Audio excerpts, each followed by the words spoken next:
Bonsoir mesdames, bonsoir messieurs. Un vrai plaisir de vous revoir encore ce dimanche pour le magazine du dimanche. Nous avons également pour vous un invité de marque que nous avions reçu au courant de la semaine passée. Il s'agit bien de Ghislain Mwangi, acteur politique proche de Jean-Marc Kabound, à moins qu'il ait encore une autre qualité dans ce parti politique. Avec lui, on va discuter sur quelques points qui marquent l'actualité, notamment l'assignation à résidence surveillée de Jean-Marc Kabound, ainsi que quelques périples qu'a exercé le chef de l'État dans le cadre de ses fonctions. Bonsoir, monsieur Ghislain Mwangi. Bonsoir, monsieur le journaliste. Je suis ravi de te recevoir une fois. Comme je l'ai dit, je rappelle que vous êtes proche de Jean-Marc Kabound. Nous allons parler également de lui dans ce journal. Alors, la grande question se pose, parce que bon, d'aucuns m'ont posé la question de savoir, tu es de quelle obédience? Moi, si tu es de l'opposition, comme Jean-Marc Kabound, mais quel est finalement ton parti politique? Parce que tu t'es dit être proche de Jean-Marc Kabound. Mais est-ce que tu as un parti politique? Est-ce que tu peux nous en parler? Déjà, une fois encore, je reviens avec vous pour des échanges autour de l'actualité. C'est déjà une habitude. Je pense que dans cette habitude, il faudrait que nous puissions apporter des précisions lorsque vous nous recevez. Ouais. Vous nous recevez en tant que porte-parole du parti Alliance pour le changement, parti initié par l'honorable Jean-Marc Kabound qui en est le président. Et en tant que porte-parole du parti de Jean-Marc Kabound, qui est un parti de l'opposition, j'aimerais rassurer à tous ceux qui nous écoutent que nous sommes dans l'opposition et nous avons choisi de se positionner comme tel, compte tenu de la gestion catastrophique et alarmante du pays. Et nous pensons que nous sommes une alternative, nous sommes une contre-proposition éloquente qui devrait nécessairement et surtout ultérieurement prendre le contrôle de la République. Voilà, donc tu viens d'être nommé porte-parole finalement du parti de Jean-Marc Kabound, puisque tu ne l'as pas été il n'y a pas longtemps. Ben écoutez, c'est un nouveau parti politique en gestation. C'est tout à fait normal que lorsque nous participons à sa création, nous soyons désignés à des responsabilités, à des rôles à jouer. Et pour ces rôles auxquels nous sommes désignés, nous nous assumons en tant que d'abord nationalistes, citoyens congolais, engagés pour l'Alliance pour le changement. Nous nous assumons en tant que tels et nous jouons, nous exerçons de manière convenable le rôle qui nous est assigné par le président du parti. L'Alliance pour les changements, comme on dit, c'est un parti, c'est un nouveau parti dans cette enseigne politique. Peut-on finalement avoir la doctrine de votre parti politique? Ben écoutez, nous sommes un parti politique qui prône l'idéologie de la social-démocratie. Bien évidemment, en tant que tel, nous allons apporter une pratique assez palpable de la social-démocratie dans notre façon de penser politique, dans notre façon d'apporter des critiques par rapport à la gestion actuelle. Je pense que le lancement du parti Alliance pour le changement a été un lancement qui a donné les premiers sons de cloche de notre façon d'observer ou de regarder, de jauger la manière dont est gérée la RDC. Et en tant qu'un parti de l'opposition, social-démocratie, nous voulons apporter une réelle social-démocratie au peuple congolais qui sera différente de ce que nous vivons, qui ne s'apparente en rien et surtout en rien à la social-démocratie. Il faut dire quand même que l'UDPS également prône la social-démocratie. Finalement, à quel point vous divergez avec le parti de Félix Tshisekedi? Nous pensons que notre divergence se trouve au niveau du savoir-faire, au niveau de la pratique de la social-démocratie. Il ne suffit pas à un parti de se déterminer parti de gauche. Il ne suffit pas qu'un parti dise que je suis dans la social-démocratie. Il faudrait que lorsque nous battons tambour, lorsque nous menons notre campagne, nous propageons nos idées de social-démocratie, au moment venu, lorsque le rendez-vous du temps vous accorde l'opportunité de gérer une république, de gérer une entité, il faudrait qu'on puisse vérifier au travers l'action votre social-démocratie. Une idéologie politique n'est pas un fait déclaratif, c'est un fait d'action, c'est un fait d'accomplissement. Et vous allez voir que la situation politique en RDC, vous allez voir la gestion de la République, vous allez voir la situation sociale de notre pays, la vie démocratique dans notre pays. Est-ce que nous pouvons aujourd'hui nous dire être fiers d'être dirigés par des personnalités venant d'une formation politique prônant la social-démocratie? Nous sommes dans l'indifférence totale de ce qui est une social-démocratie. Nous sommes dans une réalité politique parallèle à la social-démocratie. Et nous pensons que là où la démarcation entre nous et eux se trouve, c'est au niveau de la pratique. Nous avons la volonté de la pratiquer parce que Partons de notre initiateur, le président Jean-Marc Kabunda Kabound, son combat, déjà, lorsqu'il a été auprès de nos compatriotes qui sont aujourd'hui, qui continuent à gérer le pays, il a insisté en interpellant à chaque reprise que nous sommes en dehors de la démarche social-démocrate. Et je pense qu'actuellement, nous allons continuer à nous évertuer, à critiquer, nous allons nous évertuer, à proposer autre politique pour le pays, mais cependant, nous nous apprêtons à pratiquer réellement la social-démocratie. Voilà pourquoi nous nous appelons Alliance pour le changement. Donc, en tant que sociodémocrates, nous constituons aujourd'hui une alliance à laquelle nous voulons joindre la majorité de notre peuple pour réellement apporter les changements. Parce que avant, on nous a promis les changements. Mais actuellement, les conditions, la misère est en train de grimper de plus en plus. Aujourd'hui, la situation sécuritaire est à décrier. Il n'y a que de morts, il n'y a que des évasions. Nous allons y revenir. Donc aujourd'hui, laissez-moi terminer juste là. Aujourd'hui, le processus démocratique est en train d'être freiné parce que nous connaissons les reculs en ce qui concerne la liberté d'expression, la liberté d'opinion, en ce qui concerne les droits démocratiques, en ce qui concerne le processus électoral qui devrait être déjà déclenché de manière accélérée. Malheureusement, nous pensons que la démarcation sur le plan de la pratique, elle sera, nous en faisons notre combat et nous allons offrir donc ça au peuple congolais. Bien, je pense que ceux qui nous suivent vont finalement noter que c'est un parti qui prône le changement, comme l'UDPS également l'a toujours prôné. On prend Anthony Blinken, chef de la diplomatie américaine, qui a finalement visité la RDC et le Rwanda. Il faut dire qu'il a été reçu par la haute personnalité du pays, notamment le chef de l'État. Image de commentaire.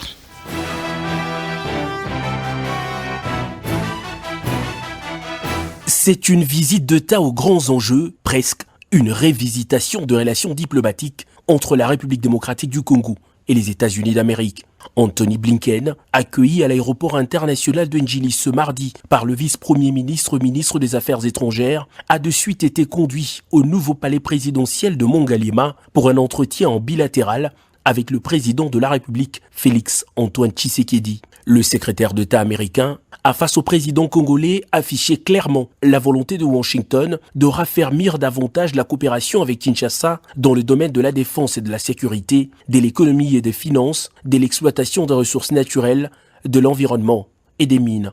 Le chef de l'État congolais et son hôte ont salué les efforts partagés pour la paix, les élections et l'amélioration du climat des investissements à RDC pendant leur discussion. Des précisions données par l'homme d'État américain au cours d'un point de presse animé conjointement en fin de journée avec le vice-premier ministre congolais, Christophe Lutundula. Concernant l'épineuse question de l'agression rwandaise certifiée par les experts des Nations Unies dans un rapport, les États-Unis ne ferment pas l'œil, a répondu Blinken à une question lui posée. Nous suivons de près la situation, a rassuré le secrétaire d'État américain qui, selon ses propres mots, partage le désir de la fin des hostilités tout en soutenant la médiation initiée par l'Angola et le Kenya. Par rapport à l'Est de la RDC, évidemment, nous partageons ces préoccupations. C'est vrai, il y a des personnes à travers la région. Nous partageons les préoccupations. Nous voulons que cette violence qui sévit à l'Est du pays puisse prendre fin.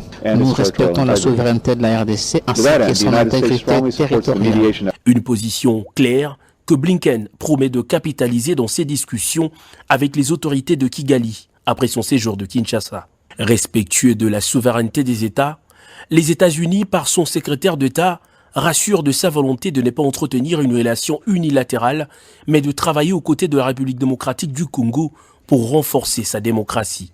C'est sur cette toile de fond d'une volonté politique partagée de requinquer une vieille amitié mais qui résiste à l'érosion du temps et aux péripéties de l'histoire, quelles qu'elles aient été. C'est sous cette toile de fond aussi marquée par la détermination des États-Unis et de la RDC de consolider leur partenariat dans une période, vous vous en doutez, très turbulente. La problématique du climat a également occupé une bonne place dans ses échanges avec la presse.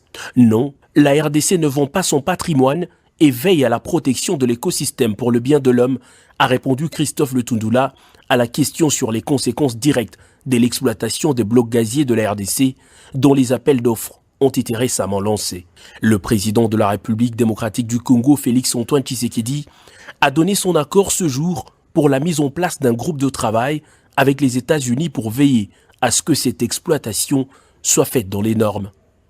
Anthony Blinken va poursuivre ses discussions avec les officiels congolais avant de quitter Kinshasa pour Kigali, au Rwanda. Voilà, avant de finalement prendre notre invité, j'aimerais quand même qu'on prenne également un élément, finalement, par rapport au président de la République qui était à N'Djamena, au Tchad, pour participer à la célébration de la fête d'anniversaire de ce pays. Marge de commentaire.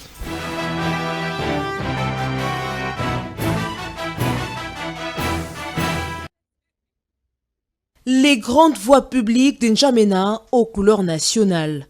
Aux premières heures de la matinée du 11 août 2022, la place de la Nation, prête à accueillir les présidents invités à la fête de l'indépendance du Tchad, dont le président congolais Félix-Antoine Tshisekedi Tshilombo, président en exercice de la CEAC, et celui de la Guinée-Bissau, Umaro Sissoko Embalo, président en exercice de la CEDEAO, ainsi que différentes personnalités. Cette cérémonie de l'indépendance de la République du Tchad aura duré près de 3 heures. Comme lors du 61e anniversaire, le président du Conseil militaire de transition, président de la République du Tchad, le général Mahamat Idriss Déby Itno, a procédé au dépôt de gerbes de fleurs en mémoire des soldats tombés dans les différents champs d'honneur. Les défilés aériens, pédestres et motorisés, avec la participation de toutes les unités spécialisées tchadiennes, ont sanctionné la fête nationale. Le pays s'apprête à entamer des consultations des différentes corporations en vue de la tenue prochaine du dialogue national inclusif après la signature de l'accord de Doha afin de parvenir à une paix durable au Tchad avec l'engagement des parties tchadiennes et le soutien actif de la communauté internationale. Profitant de son séjour de 48 heures au Tchad, le président Félix-Antoine Tshisekedi Tshilombo a rencontré la diaspora congolaise. Les Congolais du Tchad ont exposé sans tabou leur doléance au président de la République qui a rassuré ses interlocuteurs tout en rappelant les efforts qu'il ne cesse d'entreprendre pour redresser le pays. La situation à l'est de la République démocratique du Congo et ses implications pour la stabilité de l'ensemble de la région a aussi été évoquée par le président. L'espace démocratique sera préservé, a rassuré le chef de l'État qui a préféré s'exprimer en lingala, l'une des langues parmi les mieux partagées au pays. Mokili mobimba eyebike Rwanda mutaza na sima. Alors biso tozali ko continuer ko exiger cesser le feu na retrait sans condition. M23 on a d'ailleurs pour nabiso bakomi ba terroriste na koki kozalata na sentiment te tango baza ko sakana na mboka na ngai na bana mboka ba compatriotes na ngai na kotia sentiment soki mokete. Le chef de l'État, Félix-Antoine Tshisekedi Tshilombo, a quitté le sol tchadien pour regagner Kinshasa à 15h locales. Voilà, Ghislain Mwangi, j'aimerais quand même voir également le chant des cloches de l'Alliance pour le changement, puisque vous êtes le porte-parole de ce parti de Jean-Marc Aboun. Tout à l'heure, le chef de l'État, on l'a vu, il a été également à N'Djamena, on va peut-être en parler plus tard. Mais la grande question s'y pose par rapport à la visite d'Anthony Blinken à Kinshasa. Il y a des gens qui pensent que c'est un coup d'épée dans l'eau et qu'il n'y a aucun impact par rapport à la crise de l'Est. Mais quelle est votre perception, c'est-à-dire vous qui êtes de l'Alliance du changement, par rapport à la visite du secrétaire d'État américain à Kinshasa? Mais écoutez, pour l'Alliance pour le changement, nous avons un regard très sévère par rapport à la gestion du pays et surtout en ce qui concerne la question de la diplomatie. La diplomatie de notre pays, tant vantée, telle qu'une diplomatie agissante, présente aujourd'hui ses résultats. Parce que nous avons entendu ces marketing diplomatiques que le gouvernement, que le régime Tshisekedi a mené depuis un certain temps. D'aucuns ne sachent combien de fois le peuple congolais a fustigé plusieurs vols pris par les chefs de l'État. Ce sont de millions de dollars investis dans ses voyages à l'étranger. Ce sont des frais du contribuable congolais qui sont payés pour les hôtels des délégations, autant pour le chef de l'État, tout comme pour le ministre des Affaires étrangères et d'autres ministres qui partent pour des fins utiles quand même, pour des fins utiles pour la RDC. L'utilité des faits est à constater dans l'action diplomatique menée et le résultat qu'il apporte. Nous avons finalement connu, comme vous l'avez présenté par votre élément, l'arrivée ou carrément la visite d'Anthony Blinken, qui est le secrétaire d'État américain, donc le ministre des Affaires étrangères de l'administration américaine. Il arrive dans notre pays parce que nous sommes dans une situation de guerre, une guerre qui date depuis longtemps évidemment, mais une guerre que depuis l'arrivée du régime Tshisekedi au pouvoir, nous n'arrivons ni à réduire ni à résorber. Vous allez observer une chose, nous sommes en diplomatie. Ce qu'il faut savoir est que les États n'ont pas d'amis, ils n'ont que d'intérêts.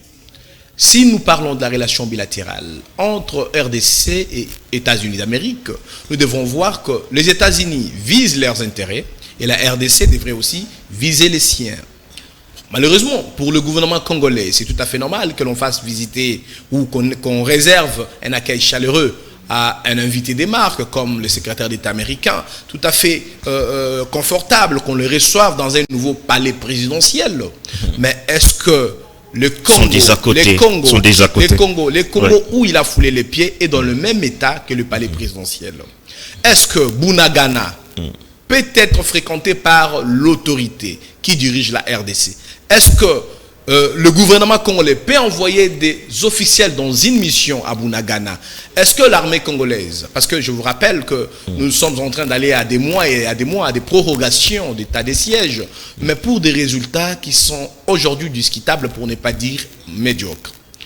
Je vous rappelle qu'il n'y a pas quelques jours, il y a eu évasion de 800 détenus qui sont en général des prisonniers de guerre à une prison, Butembo, certainement si je ne m'abuse, à cette prison-là, et dans cette prison étaient incarcérés plus de 800 détenus, donc d'origine militaire, rebelle, et malheureusement, la garde donc affectée à cette prison était une garde insignifiante. Certaines personnes parlent de 2 militaires seulement pour donc monter la garde à une prison de 800 détenus. Donc nous trouvons que sur le plan de la gestion de la République, que ce soit sur le plan diplomatique, que ce soit sur le plan sécuritaire, nous présentons des insuffisances et les résultats parlent à la place de tous les discours que les politiciens peuvent tenir. Parce qu'on a tant vanté cette diplomatie agissante. Mais moi je dis, d'accord, peut-être qu'elle a été agissante, nous avons vu tant d'images et tant de voyages, mais sur le plan des résultats, elle a été inefficace et elle demeure inefficace. Nous voulons que l'on propose mieux au peuple congolais en ce qui concerne la diplomatie, au lieu d'investir plus de moyens dans les déplacements des autorités ou des officiels, nous pourrions investir plus de moyens pour résorber les problèmes de la sécurité. Écoutez le chef de l'État, le président Tshisekedi, il dit, parce qu'il a parlé en lingala, donc à la diaspora congolaise, à Tchad, il dit qu'il exige les retraits sans condition des rebelles M23 des Bunagana. Il exige incessamment le cessez-le-feu. Est-ce qu'un gouvernement qui s'assume face à des assaillants devrait exiger que c'est des options? Non.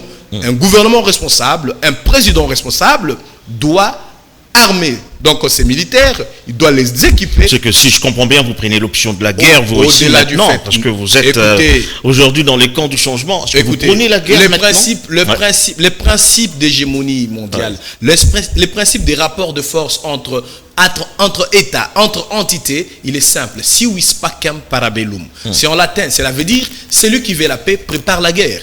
Si nous voulons la paix pour notre pays, nous ne pouvons pas procéder avec les mêmes méthodes, les vieilles méthodes. Moi, j'avais aimé le discours, le discours de monsieur le ministre des Affaires étrangères, Lutundula. Il avait dit au Conseil de sécurité des Nations Unies, il a dit, nous sommes fatigués des vieilles recettes. Malheureusement, il y a une dissonance, même dans la communication de notre diplomatie. Le ministre Lutundula a dit autre chose au Conseil de sécurité, mais la délégation d'Alexis Guissaro est allée supplier M. Museveni pour dire qu'il serait, lui, l'homme, les tenants des solutions dans la région et pour la question de la sécurité à l'est du Congo. Et tout à fait évident que le discours de l'Alliance pour le changement trouve des preuves, trouve des références pour dire, écoutez, nous sommes dirigés dans une sorte d'inefficacité et qu'il faudrait aujourd'hui proposer mieux, proposer des solutions ou une offre politique meilleure que celle que le peuple congolais est en train de vivre, qui lui cause malheureusement beaucoup de dommages. Bon, voilà, c'est-à-dire que vous êtes un peu comme d'aucuns le disent, vous n'êtes pas sûr que les États-Unis pourraient quand même apporter, je veux dire, une aide conséquente par rapport à la crise de l'Est.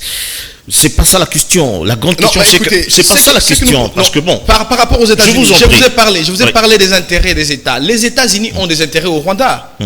Ils ont plusieurs intérêts au Rwanda. Des multinationales américaines ont investi au Rwanda. Écoutez les discours d'Anthony Blinken à Kinshasa et les discours qu'il a tenus au Rwanda. Au Rwanda, Anthony Blinken semble être du côté du Congolais. Non, malheureusement non. Malheureusement, vous n'avez pas suivi.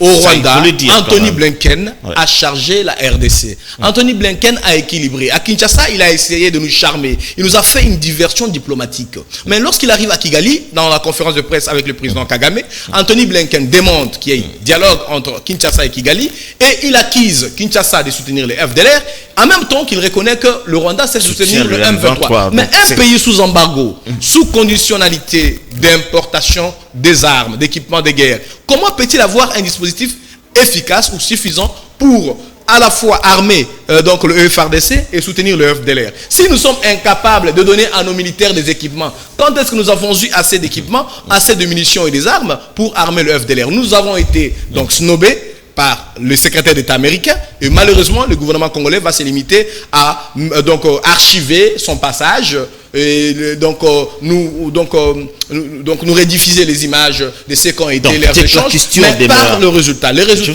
résultats sont inefficaces. La déclaration de Blinken à Kigali a directement anéanti tout ce qui a été dit à Kinshasa. Donc c'est que la question demeure aussi longtemps que bon, les États-Unis jouent peut-être un rôle, se dire, de double face. Ils soutiennent le Rwanda, ils jouent le rôle de leur intérêt. Mais finalement, comme tu disais, c'est-à-dire en interne, quelle est finalement la stratégie prioritaire pour tenter finalement de mettre fin à cette guerre?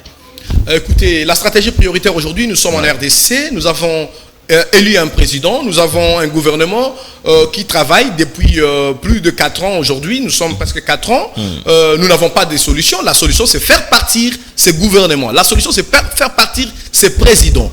Nous devons attendre. Faire partir qui, vous avez dit? Par la voie électorale, bien sûr. Nous sommes des démocrates. Écoutez, messieurs, nous sommes des démocrates. Nous avons lancé une nouvelle offre politique et nous avons pris la marche vers une année électorale en nous préparant pour que nous puissions faire partir le président actuel. Pour nous, l'action qu'il a menée est inefficace. Les problèmes des Congolais demeurent.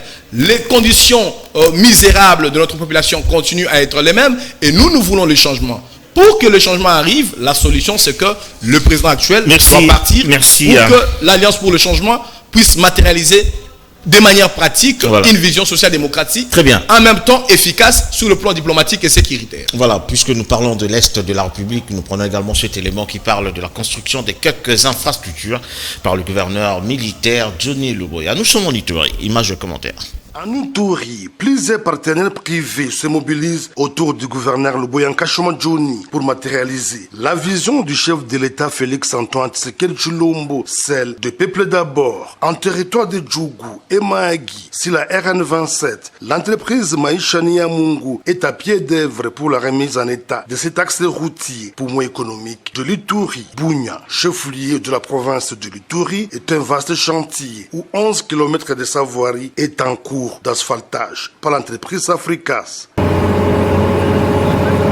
À cela s'ajoutent 8 autres kilomètres et la modernisation de l'aéroport national de Bunya par l'entreprise Mogabaon.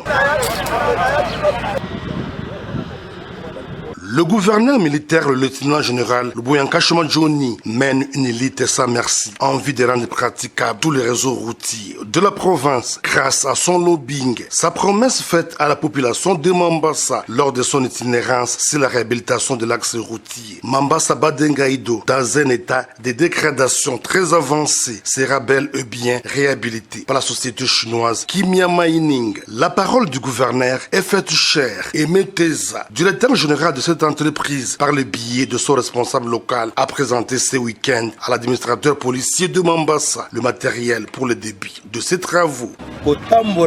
Après des passages sur cette route par Messeli et DG et Meteza, il a été constaté que la population de Mambasa souffre. Pour atteindre Badengaïdo, il faut mettre 2 à 3 jours. Des gros véhicules font des fois 1 mois. Voilà, on reste toujours en Ituri pour prendre finalement la Miss Indépendance 2022 qui invite la population à soutenir les actions du gouvernement militaire. Image de commentaire.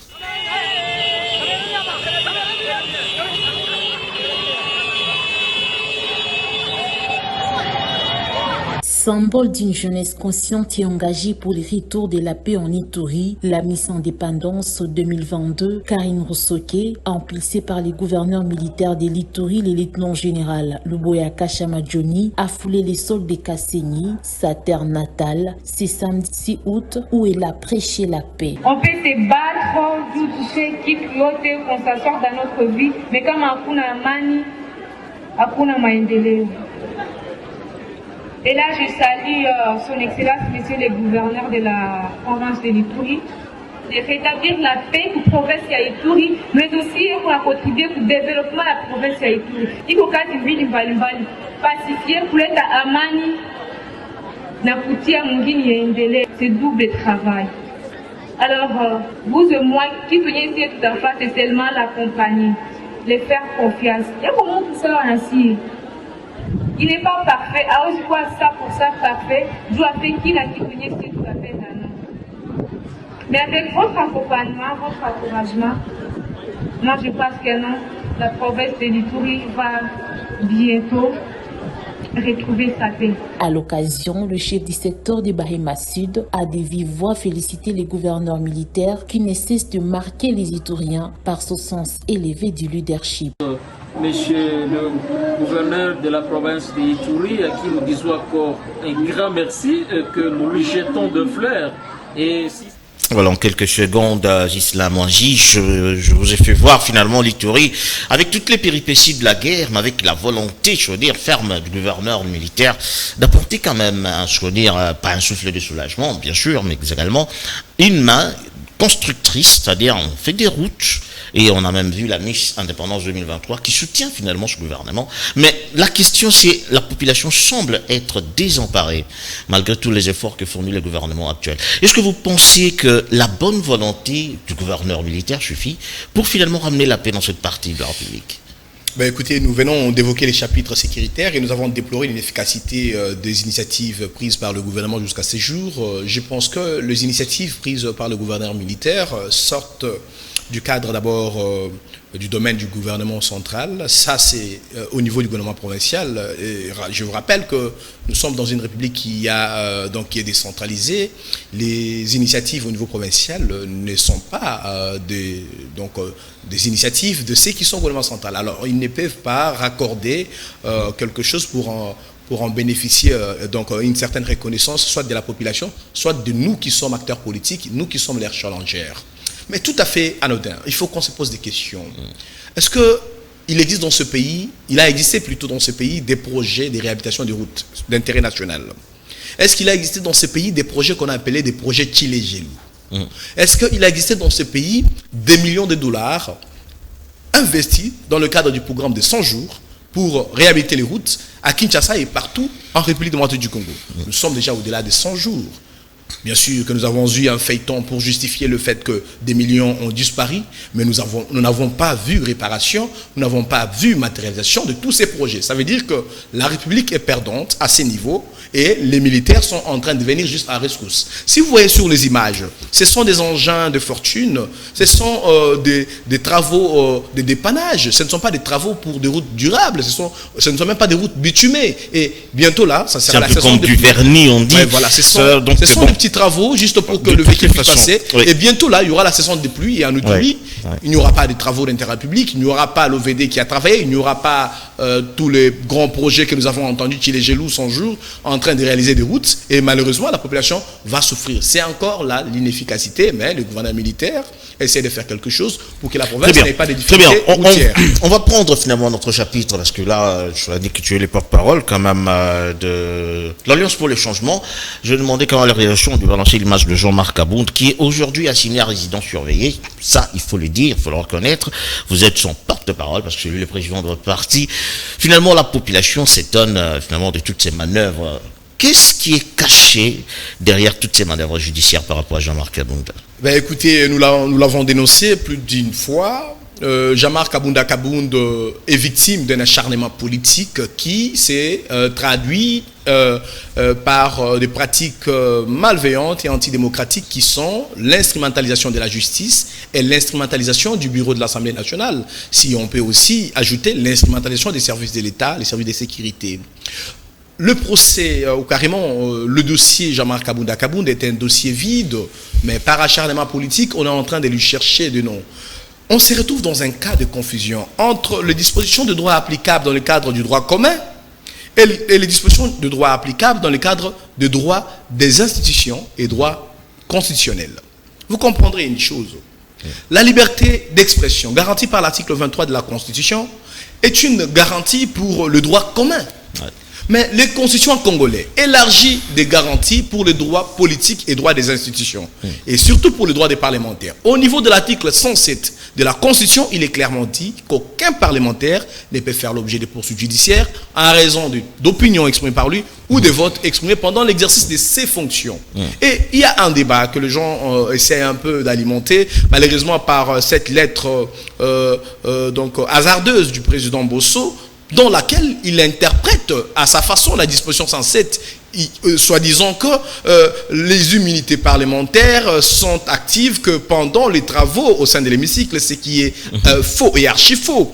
La fonction, quand on dit pendant l'exercice de ces fonctions, la fonction de parlementaire débute lors des validations des mandats. Après les processus, promulgation des résultats par la CENI, confirmation des résultats par la Cour constitutionnelle. Après quoi, il y a la validation des mandats qui s'est fait en pleine plénière. Lorsque le mandat des députés est validé, les députés est député dans la plénière, il est député dans les réunions officielles, il est député dans les commissions, il est député dans des missions, il est député même pendant les vacances parlementaires. Et il est, en tant que député, redevable à un certain électorat, redevable au peuple congolais. Il est donc tout à fait évident qu'un député national émette des opinions, des critiques. Tant qu'il est dans l'opposition, tant qu'il choisit de s'afficher dans l'opposition, il ne sera pas un enfant de cœur vis-à-vis du pouvoir. Il doit émettre des critiques. Et l'honorable Jean-Marc Kabounda Kabound, en dehors du fait d'avoir choisi l'opposition, il est député national. Donc, il jouit de cette prérogative de l'article 107 de la Constitution. Et en même temps, il lance son parti politique. L'acharnement, c'est quoi? Pourquoi Jean-Marc Kabounda Kabound décide de dire au peuple congolais des vérités sur la mégestion du Congo, sur l'échec de ces régimes? Voilà les raisons de l'acharnement et ce qui nous conduit à cette procédure judiciaire biaisée. Vous avez vu que nous avons dénoncé et la Cour de cassation vient de nous donner raison parce que lorsque le procureur général près la Cour de cassation a décidé de mapper, donc placer sous mandat d'arrêt provisoire, le député Jean-Marc Kabound et l'envoyer illico presto à Makala, nous l'avons dénoncé, ce qui est illégal au regard, bien sûr, de la loi relative à la procédure devant la Cour de cassation. Cette loi, au terme de son article 76, alinéa 2, alinéa 3, bien que l'alinéa indique que les règles applicables à une procédure pénale ordinaire demeurent pour un député, mais l'alinéa 2 est clair. La Cour de cassation est la seule compétente pour déterminer de la détention donc préventive d'un député national. Et l'alinéa 3 enchérit pour éclairer, pour dire, pour les cas d'un parlementaire, la détention préventive est remplacée par l'assignation à résidence surveillée. Le procureur, d'ailleurs, nous devons ici rappeler les péripéties de leur complicité avec le bureau Mbosso, qui a aussi levé les immunités de manière irrégulière, sans confrontation entre le député concerné et le procureur. Il n'a même pas pu rencontrer les préoccupations de l'honorable Jean-Marc Kabounda Kabound, donc inscrit dans son courrier, et finit finalement par le placer sous mandat d'arrêt provisoire. Nous l'avons dénoncé. Heureusement que la Cour de cassation décide d'augurer un retour au bon droit. Nous espérons pour notre part qu'en dehors du fait que la Cour de cassation ait assigné à résidence surveillée l'honorable Jean-Marc Kabounda Kabound, la Cour de cassation devrait, au finish, au terme de tous ces procès qu'ils prétendent ou carrément qu'ils ont déjà planifiés, qu'ils puissent plier, reculer devant la disposition 107 de la Constitution qui prohibe la possibilité de poursuites judiciaires à l'endroit d'un député pour des raisons d'opinion. Mais il faut qu'on signale une chose. Oui, la Cour de cassation a rendu son arrêt ordonnant l'assignation à résidence surveillée de l'honorable Kabound le vendredi 12 août 2022. Nous sommes aujourd'hui dimanche 14 août 2022. L'honorable Jean-Marc Kabounda Kabound continue à passer des nuits dans des conditions carcérales à Makala.